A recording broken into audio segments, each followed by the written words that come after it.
Hello everyone, welcome to my channel. My name is Ankita Agrawal and in this video I am going to make a humble request to our dear Institute ICSI on behalf of every member as well as student. Dear ICI, please do provide second cycle of examination like CA Institute did. CA Institute ने भी इस चीज को समझा, pandemic situation है, इसी के साथ भी कोई भी प्रॉब्लम आ सकती है, तो please provide second cycle of examination as जो जून में एग्जामिनेशन थे वो आपके मर्ज हो गए थे, तो आप एक और अटेम्प्ट आराम से प्रोवाइड करा सकते हैं क्योंकि जून में नहीं हुआ था और ये पेंडेमिक सिचुएशन ही किसी के हाथ में नहीं है। पूरी 6 महीने की मेहनत होती है, ठीक है, और कोई मजाक नहीं है, ये सिर्फ स्टूडेंट समझ सकते हैं जो इस तरीके से गुजरते हैं।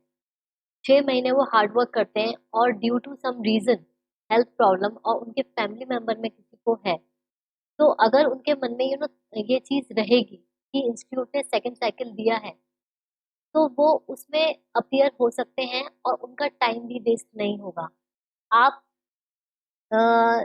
फेब या मार्च में बिफोर सेकंड अटेम्प्ट जो आपका जून 21 में होने वाला है, उससे एटलीस्ट 3 महीने पहले आप अपने हिसाब से फेब या मार्च में प्लीज सेकंड साइकिल प्रोवाइड कीजिए स्टूडेंट्स के लिए, ताकि वो अपनी हेल्थ को भी इस टाइम रिस्क पे ना डालें और उनके पेरेंट्स या उनके फैमिली मेंबर्स के लिए भी कोई रिस्क ना रहे, क्योंकि अगर किसी भी एक स्टूडेंट को एसिम्टोमेटिक भी आता है तो पता भी नहीं चलेगा, बट हो सकता है उनके फैमिली मेंबर्स में किसी को हो, कुछ हो, वो इंस्टीट्यूट आ जाए, तो ये पूरी एक यू नो जो स्टूडेंट्स हैं सबकी हेल्थ के मैटर है। सी इंस्टीट्यूट ने भी कंडक्ट किया जनवरी के लिए, तो एक तरीके से बच्चों में एक श्योरिटी रही कि अभी अगर हमें कुछ ऐसा लगता है, ठीक है, हम नेक्स्ट उसमें साइकिल में दे देंगे, और इससे जो हमारा अटेम्प्ट है उस पे कोई मतलब बैड इफेक्ट नहीं पड़ेगा, कोई स्किप नहीं होगा।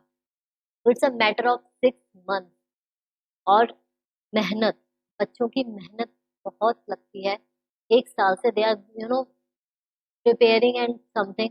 तो प्लीज इस चीज को ध्यान में रखिए और इंस्टीट्यूट प्लीज डू प्रोवाइड, और जल्दी से जल्दी इस चीज की नोटिफिकेशन। जिस चीज पे मुझे बात करनी है वो है opt out condition. Opt out condition की जो नोटिफिकेशन आईसीएसआई ने निकाली थी वो थी 4 दिसंबर 2020 में 20 को, कि आप ऑप्ट आउट तभी कर सकते हो अगर आप कोविड पॉजिटिव। पहली बात, तो आप सेकंड साइकिल नहीं दे रहे हो, ठीक है, तो बच्चे को ये लगेगा कि भाई अगर एसिम्टोमेटिक है, कुछ भी केसेस हैं या उनकी फैमिली मेंबर्स में किसी को हुआ हुआ है, तो ये कहाँ से जस्टिफाइड है कि आप क्या कर रहे हो कि आप कोविड पॉजिटिव हो तभी हम आपको ऑप्ट आउट का चांस देंगे, अगर आप कोविड पॉजिटिव नहीं हो।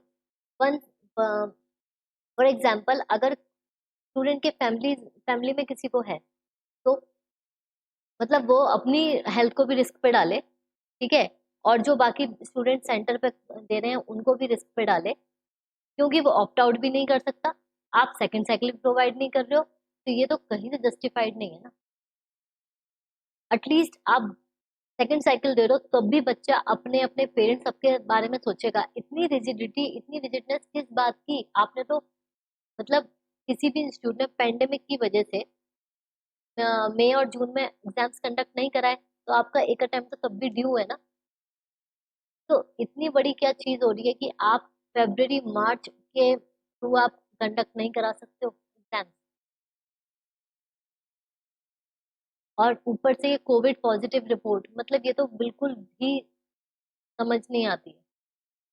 आपने एक सर्कुलर में ये भी डाला था, अभी जो लेटेस्ट सर्कुलर मतलब जो गाइडलाइंस आई थी कोविड के इंस्ट्रक्शन, स्पेशल इंस्ट्रक्शंस आए थे उसमें कि अगर आपको बुखार, आपको हेडेक भी है तो भी मत आओ इंस्टीट्यूट, मतलब पेपर देने।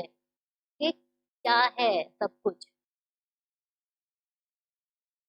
इंस्टीट्यूट, आप स्टूडेंट से हो, स्टूडेंट्स अगर एनरोल ही नहीं करेंगे तो कुछ नहीं है। कॉन्फिडेंस बच्चों का जीतो और ये सोचो कि इंस्टीट्यूट बच्चों के लिए बैठा है हर एक सिचुएशन में।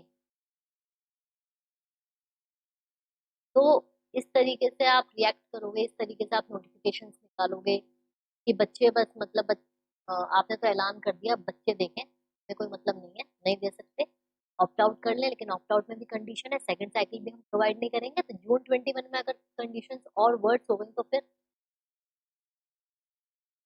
क्या आ जाएगा?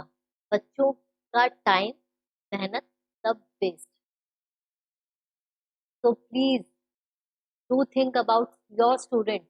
आपके इंस्टीट्यूट में एनरोल किया है, आपके ऊपर भरोसा करके वो आगे चल रहे हैं, हर चीज सेक्रीफाइस करते हैं। और आप एक तरीके से एग्जामिन, अगर कोई ऐसी बड़ी चीज आ गई है अब जो कंट्रोलेबल नहीं है, तो आप कोई भी फैसिलिटी प्रोवाइड नहीं कर रहे हो। तो please please do to your students, please. That's all students, आपके लिए एक मैसेज है, please do focus on your exams. ठीक है, अभी आप कुछ नहीं कर सकते, इंस्टीट्यूट तक हम बात आपकी पहुंचा रहे हैं, बट एट लास्ट जो भी है वो इंस्टीट्यूट के हाथ में है। आपके हाथ में आपकी स्टडीज हैं, टाइम है। तो जो भी ये 10 डेज बचे हैं, please do focus on your studies and rest करो ऑन डेस्टिनी। अगर इंस्टीट्यूट हमारा नहीं सुन रहा है तो आपको डेस्टिनी पे ही छोड़ना पड़ेगा, लेकिन जो आपके हाथ में जो चीजें हैं वो आप प्लीज अपना टाइम यूटिलाइज करो। अपने हेल्थ की, इम्यूनिटी की अपनी केयर करो। जंक फूड नहीं खाना है बिल्कुल, बाहर का नहीं खाना है, बाहर नहीं घूमना है, पूरे प्रिकॉशन से अपने घर में रह के स्टडी करनी है। और जो गाइडलाइंस इंस्टीट्यूट ने दी थी कि कैसे कैसे आपको, आपको पहले ही बता चुकी हूँ। आप मेरे चैनल पे जाकर देख सकते हो। ठीक है, एंड अगर अभी तक आपने मेरे चैनल को सब्सक्राइब नहीं किया है तो please do subscribe, like, share share this video as much as you can, ताकि ICSI तक हमारी बात पहुंचे। तो please do share this video. Okay, so all the very best. We'll meet you in next